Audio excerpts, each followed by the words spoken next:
को मैं चाहता हूं कि मैं तुम्हारे बीच में लूं।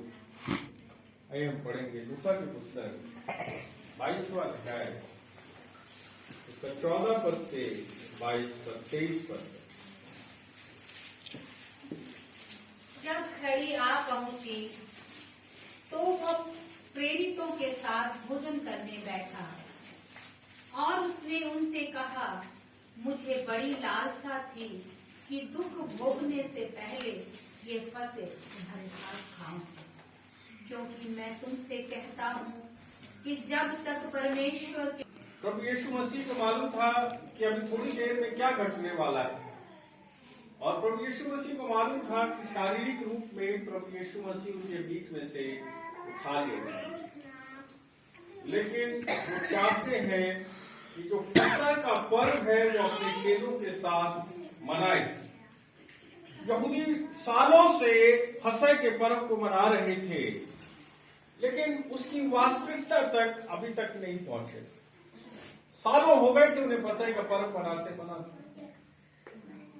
आपको याद होगा जब यहूदियों ने मिस्र देश में से निकलना था और अंतिम विपत्ति परमेश्वर ने डाल दी थी, तो प्रभु क्या कहता है, प्रभु यहोवा उनसे कि अपनी चौखटों पर जो मेमने का लहू है वो लगा दो, और जिसकी चौखटों पर वो लहू लगा होगा उसको स्वर्गदूत नाश नहीं करेगा, उनके पैनोटों को वो नहीं मारेगा।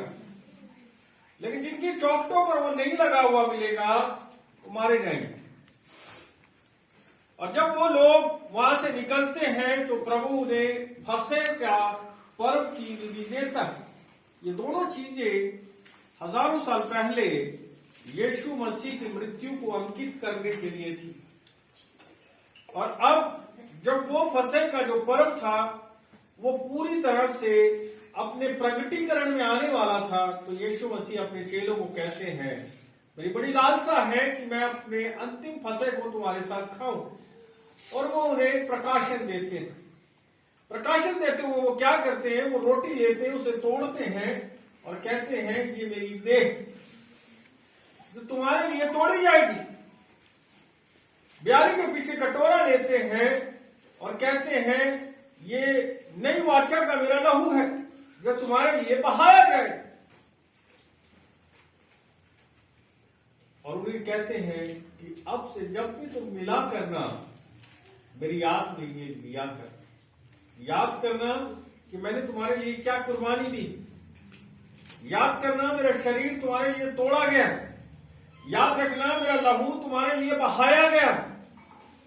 मैं तुम्हारे लिए बहुत बड़े दुख को सहने जा रहा हूं, अपने ऊपर लेने जा रहा हूं। तुम इस चीज को याद रखना, तो भूल न जाना, क्योंकि जितना हम उसको याद रखते हैं प्रभु के लोगों, परमेश्वर को तो महिमा मिलती है, हमारा विश्वास पुख्ता होता चला जाता, और विश्वास की दौड़ पक्की होती चली जाती। उस विश्वास की दौड़ में हम मजबूत होते चले जाते हैं। इसीलिए प्रभु भोज की विधि जो है वो रखी जाती। प्रभु भोज की विधि बहुत महत्वपूर्ण विधि। जब भी हम प्रभु भोज ले, हृदय से प्रभु को याद करें और प्रभु को कहे, प्रभु मैं तेरा धन्यवाद करता हूं, मैं एक पापी मनुष्य था जो अपने पापों में मरा हुआ था, और तूने मेरे पापों के लिए अपनी देह भी दे दी। तेरे हाथों में कील गाड़े गए, तेरे पैरों में कील गाड़े गए, सर पर कांटों का ताज रखा गया, तेरी चमड़ी उधेड़ दी गई, तुझ पर थूका गया, दाढ़ी को नोचा गया, तुझे झूठे आरोपों के साथ बदनाम किया गया, लेकिन चुपचाप तू सब कुछ सहता रहा। सिर्फ मेरे उस गुरु ने सिर्फ दिखाने के लिए पैर नहीं धोए थे।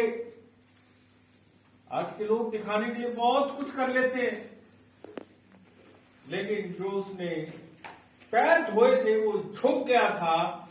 अब जब वो शुक्रवार के दिन तकलीफ झेलने वाला था, उसमें वो सब कुछ प्रैक्टिकली दिखा रहा था। उसके विरोधियों ने बहुत उसके बारे में कहा, बहुत कुछ कहा। उसके विरोधियों ने उसकी दाढ़ी नोची, उसको बदनाम किया, खोड़े मारे, गालियां दी, बहुत बुरा बुरा कहा। क्रूस से वो ना चढ़े, पूरी कोशिश थी शैतान पूरा चाहता था कि वो क्रूस पर ना चढ़े, और जब वो क्रूस पर चढ़ भी गया तो भी उसको ललकारा गया, यदि तू परमेश्वर का पुत्र है नीचे उतर जा। उसको बहुत उकसाया गया, लेकिन वो किसी के उकसाने में नहीं आया, क्योंकि उसको मालूम था ये बदनामी मैं जो झेल रहा हूं, मैं अभी पैर धो के कल ही आया हूं और मुझे उसको कुर्बानी दे के पूरा करना पड़ेगा। प्रभु के लोगों, सिर्फ एक्टिविटी नहीं, कोई एक्टिविटी नहीं, कोई क्रिया नहीं है पैर धोना। उस गुरु ने जो पैर धोए, उसके हृदय की सच्चाई उसके जीवन के द्वारा क्रूस पर पता लगती। प्रभु के लोगों, प्रभु भोज जबकि लोग गंभीरता से प्रभु भोज दो, और एक विश्वासी के लिए प्रभु भोज लेना बहुत जरूरी, बहुत आशीष का कारण है उसके जीवन। हमने देखा प्रभु भोज के द्वारा बहुत से बीमार चंगे हो जाते हैं, बहुत से लोगों के बंधन टूट जाते हैं, गंभीरता से प्रभु भोज लेते हैं, बंद दरवाजे खुल जाते हैं।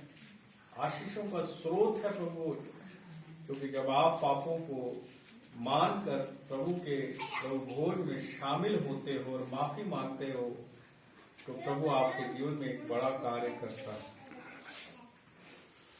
प्रभु के लोगों, प्रभु भोज गंभीरता से लिया करो। आप सोचिए कितने भावुक होकर वो एक बात कहता है, उसकी भावनाएं कितनी ऊंचाई पर हैं, उसकी एक लाइन से मालूम चलता है। वो कहता है, उसने उनसे कहा, मुझे बड़ी लालसा थी। क्या कहा? मुझे बड़ी लालसा थी कि दुख भोगने से पहले मैं तुम्हारे साथ फंसे। लालसा समझते क्या? लालसा का मतलब होता है बहुत गहरी इच्छा, बहुत गहरी इच्छा है मेरी कि मैं तुम्हारे साथ प्रभु भोज। जब आप प्रभु भोज लेते, प्रभु उसी गहरी लालसा के साथ आपको देखता है और आपके जीवन में कार्य करता है। Hallelujah, hallelujah. प्रभु भोज को हल्का नहीं लेना अपने जीवन में।